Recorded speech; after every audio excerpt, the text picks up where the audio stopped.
Sveiki draugai, dabar yra 4 valanda ryto, šiandien keliausiu į Latviją, Vidžemės regioną. Ir aš per savo kelionę pirmiausia norėčiau aplankyti Birinų pilį, tada keliausiu link Valmieros. Tai senas Hansos laikų miestas, kuris atstatomas yra net 11 kartų. Apsižvalgysiu po ją, pažiūrėsim, ką ten įdomaus galime pamatyti. Na, o vėliau važiuosim į tokią unikalią vietą, vadinasi Neonija. Kaip rašo, tai jau unikali ekspozicija, kuri priverčia atsiriboti nuo kasdienybės. Tai kas ten kaip, pamatysit ir jūs, jeigu neišjungsit šito video. Na, o keliaudamas link namų pakeliui didelė tikimybė, kad apsilankysiu vynų degustacijoje Bergavins šeimos vyniai. Na ką, bičiuliai, po akimirkos atsidursim jau prie Birinų pilies.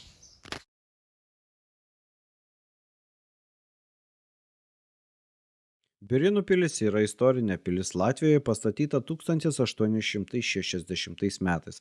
Ji buvo suprojektuota neogotikiniu stiliumi ir priklausė von Pistolkorsų šeimai. Pilis buvo svarbus dvaras, turintis didelį parką, ežerą ir įvairius pastatus, kurie buvo naudojami tiek gyvenimui, tiek ūkiniams reikmėms.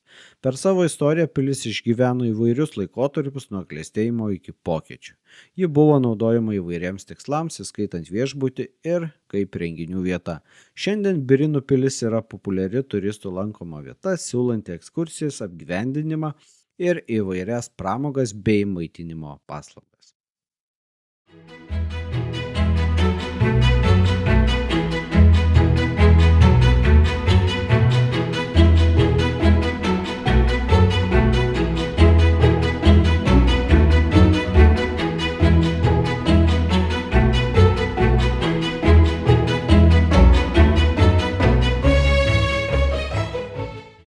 O tokiam kambaryje Birų rūmuose gali miegot. Nakvynė bookingė kainuoja apie 90 eurų. Senoviškas kambarys, įrengtas gražiai. Ir gali, jeigu nori, pernakvot. Na ir kambaryje taip pat yra fortepijonas, gražus paveikslas, senoviniai baldai ir niša. Tame aukšte taip pat yra kambariai, na, o ant sienų yra visa šio viešbučio istorija. Vat, kas norit, galit pernakvoti autentiškai pilyje. Labai būtų jums smagus experiences, manau. Už pilies atsiveria labai gražus vaizdas į ežerą su sala, o prie to ežero pakrantės yra dar ir tokia kaip ir iš plytų pastatyta pavėsinė Vatanam. Gražus vaizdas.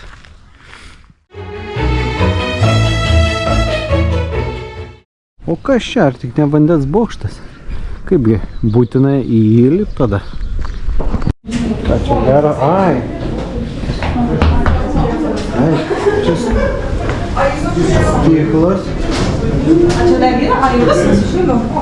Stiklas ir galim pamatyti, kas čia viduj buvo. Šulinys visakė. Ai, šulinys, yra šulinio stiklas. Turbūt neįlūžta.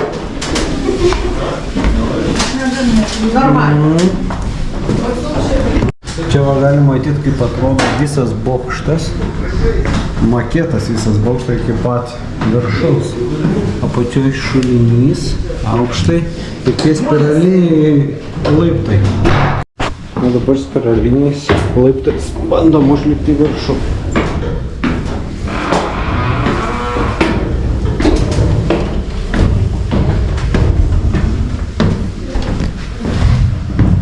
Kas čia dabar? Čia kaip irgi tokios salelės įdomios padarytos kaip vanduo. Daug spalvų. Visai gražu. Nice. Nu ką, lipam toliau.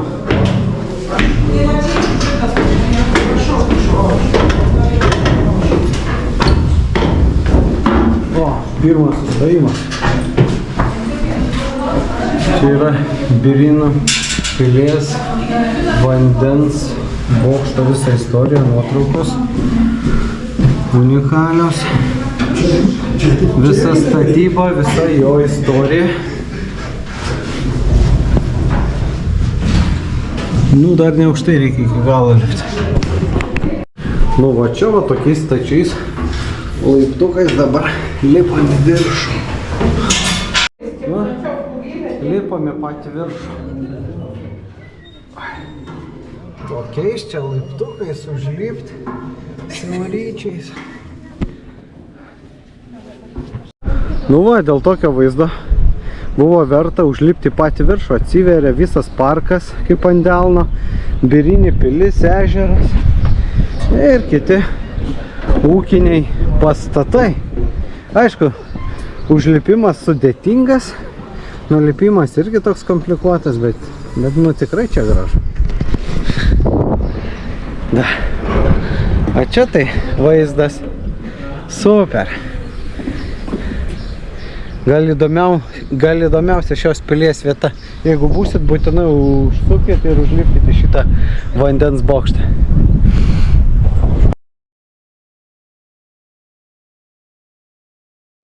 Esu dabar Valmieros muziejai alaus darykloje ir paragausiu vietinių patiekalų. Aš užsisakiau jautienos burgerį ir vietinės gamybos iš alaus grūdų pagamintus sausainius. Pažiūrėsim, koks jų skonis. Atkeliavo mano burgeris.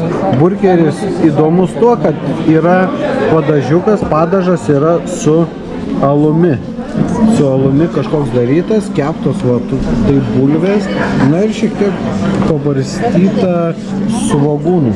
Toks jautienos maltinis. Skanaus man. Susitiksim, kai jau jo nebebus. Alų tai čia tikrai daug rūšių ir čia tikrai reikėtų vos ne degustacinę vakarienę, kad bent išragautum visas alaus rūšis. Kadangi šiandien vairuoju, tai šiandien gersiu nealkoholinį alų ir dar vieną užsakiau nealkoholinį alų, tai tokį kažkokį saldesnį, bet įdomu, tenai turi jie daug nealkoholinių alaus rūšių, tai irgi reiktų irgi jėgų net ir nealkoholinį visą išragauti. Na, o kalbant apie alkoholinį alų, tai čia tikrai daug rūšių ir čia tikrai reikėtų vos ne degustacinę vakarienę, kad bent išragautum visas alaus rūšis. Na, o desertui latvių firminis patiekalas alaus grūdų sausainiai su grietinėle. Na ir papuošta avietė. Atrodo gerai, jaučiu skonis neblogas. Skanaus man. Dabar atvažiavau į tokią neoniją. Tokių paveikslų, žuvytės. Čia tokia raminanti vieta. Paveiksliukai va, visokie. Kaip už manęs va tokie visokie psichodeliniai paveiksliukai. Nu ką, einam į vidų, pažiūrėsim.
vietiniai vyno darykloje, šeimos vynų ūkis, vietiniai vynai.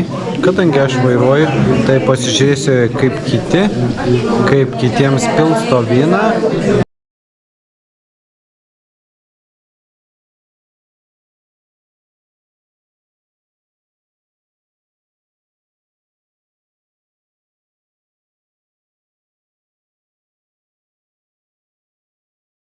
Один из наших самых популярных винов, которого мы делаем обычно зимой, потому что рабарберов легче выжимать, когда вы сперва их заморозите, и тогда потом очень хорошо выжимается сок. Так.